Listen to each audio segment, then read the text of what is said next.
ومن أراد بهم شرا فخذه أخذ عزيز مقتدر. اللهم إنا نشكو إليك من مساجد هدمت، ومن أعراض انتهكت، ومن أطفال يتمت، ومن نساء ثكلت يا الله. اللهم عليك بطاغية الشام بشار ومن والاه، فإنهم طغوا في البلاد فأكثروا فيها الفساد، فصب عليهم يا جبار صوت عذاب. اللهم زلزل الأرض من تحت أقدامهم يا رب العالمين.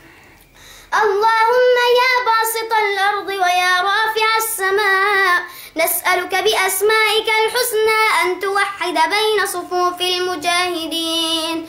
اللهم عليك بروسيا والصين وإيران وحزب الله، فإنهم اعتدوا علينا يا الله.